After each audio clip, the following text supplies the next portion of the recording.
there, Taurus. Welcome to your end of July 2024 general tarot update. It's Raina here. I wish I could, go like this and all that, but I can't. I just can't. So I have mixed up the cards enough to have a good shuffle, and plus I don't take things right off the top all the time, so it's all good. I got to work with what I've got here. I have to work with my what do you call it, my own talents.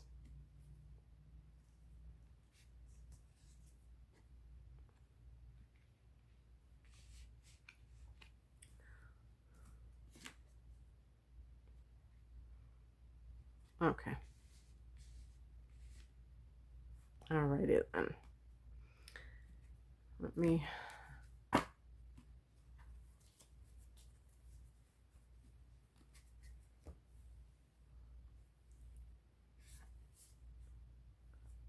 The heart of the matter is the Four of Cups. So here we are in the last half of July, and the Four of Cups is a card of dissatisfaction.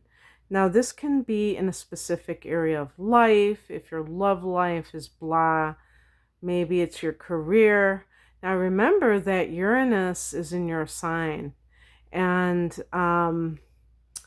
Uranus is very unpredictable, but there can be an electricity or an excitement that's connected with Uranus because it may be seeking out novel experiences or breaking free from constraints.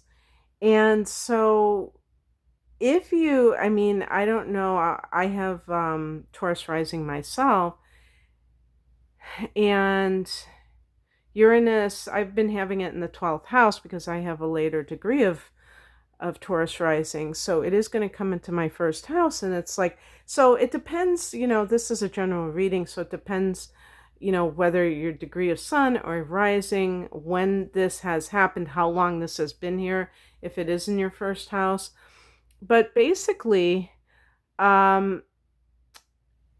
if you're doing something, like if you're working someplace and it just isn't grabbing you, it's not, you don't feel enthusiastic, you feel, this is a card that it's like you feel blah about whatever it is that's going on, you're going to be a lot less likely to tolerate it because of that transit of Uranus, because and Mars has been here as well, and will be here for a few days during this period of time. Not for the whole month, but because on the 20th, Mars is going into your second house in Gemini, and that will light up your finances. I just put out a horoscope for August that explains all of this, and I have one for July, obviously, if you're interested in astrology. But basically, I just feel like, especially with the influence of Uranus for Taurus, that just going through the motions isn't going to cut it for a lot of Taurus people anymore, because you just want to break free. So that may be, and same goes for relationships. Whereas Taurus can endure a lot, and maybe you just kind of white knuckled it, or just kind of just kept being persistent, but it's more than that now. As a matter of fact, yeah, when I look at the past position, which can be recent influences, we have the Three of Wands. This is that yearning to have wider pastures and expansion, growth experiences. So that kind of goes along with what I'm saying, but the fire energy that the Wands aligns with is about your passions. So earth signs like Taurus are represented in the tarot as pentacles. The last card I got was an Ace of Pentacles. And that's that practical, grounded energy that has to do with work matters, money, health, sex, anything to do with the body. But, if you've ever heard that expression, man cannot live by bread alone. So bread represents the material side of life. We need more than that to really feel like life is balanced and it has that kind of juicy qualities, so that we're not just going through the motions. So that's what the Three of Wands can seek growth, the higher message. And by the way, this can be for relationships or for your work, where if you don't feel challenged at work, this may be that you need to find some other type of work to do. And in relationships, maybe there's no feeling that you are going to help one another, that you're going to help each other grow. Maybe there's a stagnation. And that can be a natural part of things. And the bottom line is that we have to, if we're not growing, we're stagnating. The higher message is the Six of Cups. This is the soulmate card. So it's like not selling for a mediocre relationship that makes you feel blah. And if this is connected to your service to others, which is your work, it may be something that you've always wanted to do since you were a young child. And maybe you were discouraged from it. The typical one that I would see in particular is artistic endeavors, which some adults kind of write off as frivolous or, hobbies or things like that. But there might be others as well.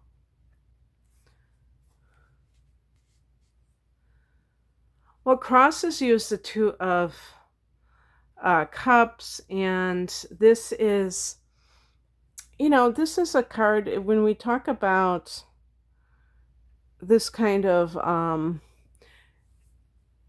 dissatisfied energy, even if you might feel like that, the Two of Cups can suggest, because this is a card of reunion, it can be a card of commitment.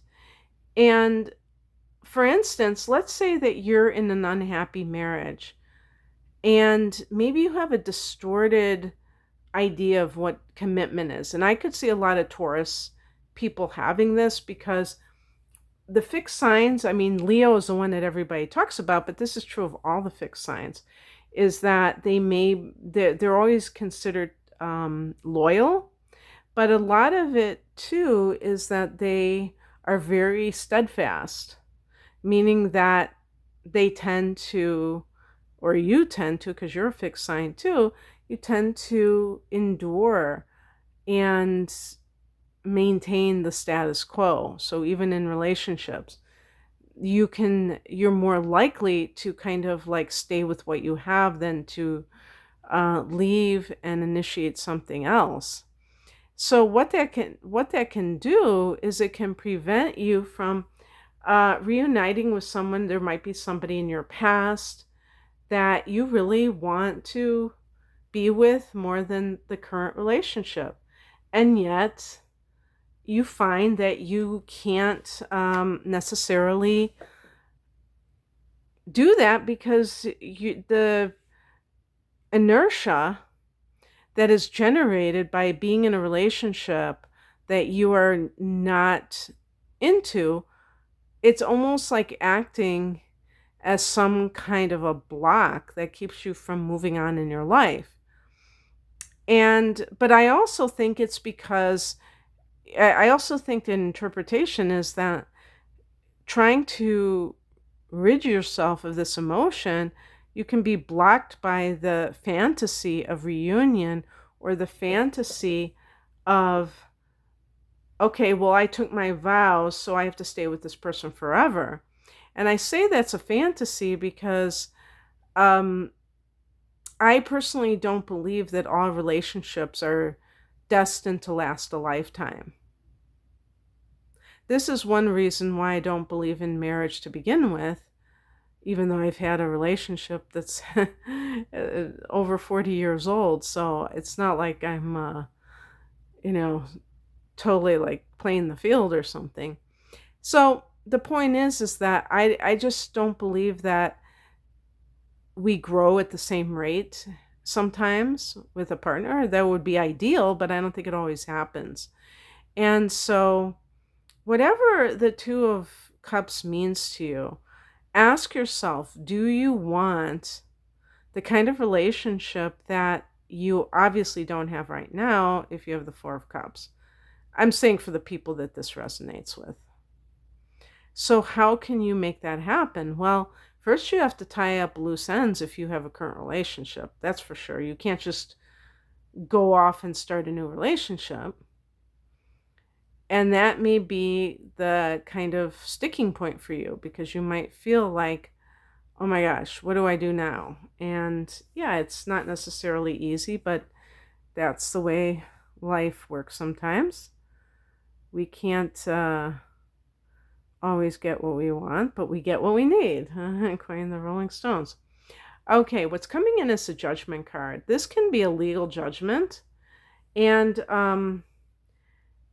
oh yeah, one of the things that I want to say, and this is very important, if you were dissatisfied with a relationship and you were trying to rekindle something with another person from your past, perhaps, it might be, because that's what the Six of Cups can be from your past, it might be that the other person had no intention of leaving their partner if both of you were,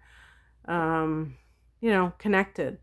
So the judgment card in some cases can be, what was I thinking? Why did I automatically trust this person? Now I've turned my life upside down, and kind of questioning your judgment, asking yourself why. Well, if there's any truth that is what's happening with you, Taurus, I mean, in any version of this, I want you to be gentle with yourself, because I really believe that there's a very good reason why people, do these things even at a higher level. Like, your soul has probably been yearning to um to have something different in your life. And even if you take a chance and something doesn't pan out, you should still be grateful that you broke the inertia that the Four of Cups is connected to.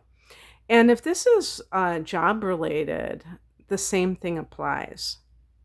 And the Judgment card can even sometimes have have legal ramifications if you have maybe consulted the human resources department about being reassigned somewhere, and you just don't feel this sense of commitment, maybe through with your employer, that your employer doesn't have your back.